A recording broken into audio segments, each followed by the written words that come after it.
नमस्कार। उपचुनाव को लेकर ओपिनियन पोल के आंकड़े सामने आ चुके हैं, क्योंकि 2027 से पहले ये उपचुनाव काफी महत्वपूर्ण माना जा रहा है, क्योंकि 2027 में कई राज्यों में विधानसभा चुनाव होने हैं, जिसमें गोवा, उत्तराखंड, पंजाब, मणिपुर, उत्तर प्रदेश, हिमाचल प्रदेश और गुजरात में विधानसभा चुनाव की तैयारी तेज हो चुकी है। और इसको लेकर यहाँ पर काफी महत्वपूर्ण आंकड़े हैं। लेकिन इससे पहले यहाँ पर उपचुनाव को लेकर किस राज्य में किसका पलड़ा भारी नजर आ रहा है, क्योंकि जुलाई 2027 में राष्ट्रपति भी चुनाव होना है। तो ऐसे में उपचुनाव काफी महत्वपूर्ण माना जा रहा है। उपचुनाव की अगर बात की जाए तो कर्नाटक की 2 सीटें खाली हुई हैं, जिसमें यहाँ पर दोनों सीटें कांग्रेस की खाली हुई हैं। और यहाँ पर निधन के चलते, यहाँ पर जो विधायक थे उनके निधन के चलते सीट खाली हुई है।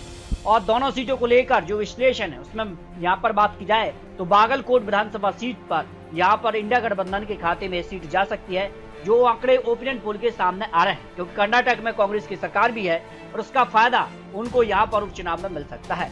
लेकिन एक सीट पर भारतीय जनता पार्टी भी वापसी कर सकती है। हालांकि दोनों सीटें कांग्रेस की हुई हैं, तो यहाँ पर कर्नाटक की 2 सीटों में से एक सीट कांग्रेस और एक सीट एनडीए यानी भारतीय जनता पार्टी के खाते में जा सकती है।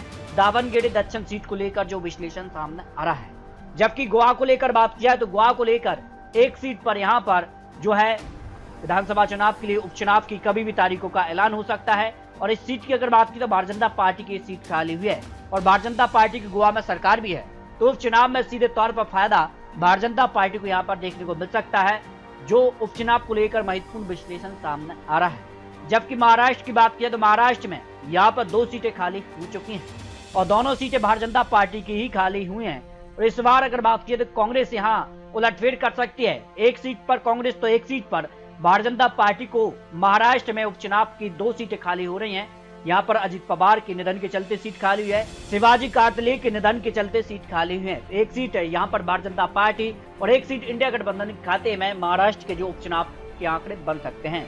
जबकि मणिपुर की अगर बात की जाए तो ताओबी विधानसभा सीट पर भी उपचुनाव होना है। और इस सीट की अगर बात की जाए तो राष्ट्रीय जनता पार्टी की सीट खाली हुई है और ऐसे में इस सीट पर भारतीय जनता पार्टी को फायदा मणिपुर में मिल सकता है या फिर कांग्रेस के खाते में सीट जा सकती है, क्योंकि मणिपुर का मुद्दा कहीं न कहीं कांग्रेस ने जिस तरह से उठाया और फायदा यहाँ पर कांग्रेस को कितना मिलेगा ये काफी महत्वपूर्ण है, क्योंकि यहाँ विधानसभा चुनाव भी होने हैं। अगर बात की जाए नागालैंड की तो नागालैंड की कोरीडांग विधानसभा सीट पर भी उपचुनाव यहाँ पर होना है। भारतीय जनता पार्टी की सीट खाली हुई है और भारतीय जनता पार्टी के खाते में ही उपचुनाव की सीट जा सकती है। जबकि उत्तर प्रदेश की बात किया तो उत्तर प्रदेश की यहाँ पर 2 सीटें खाली हुई हैं, जिसमें फरीदपुर और घोसी। फरीदपुर सीट पर भारतीय जनता पार्टी का पलड़ा भारी हो सकता है। यहाँ पर भारतीय जनता पार्टी जो विधायक थे श्याम बिहारी लाल, जिनके निधन के चलते सीट खाली हुई है। जबकि घोसी सीट पर अगर बात किया समाजवादी पार्टी के विधायक निधन के चलते सीट खाली हुई है, तो घोसी सीट पर समाजवादी पार्टी यहाँ पर जीत हासिल कर सकती है।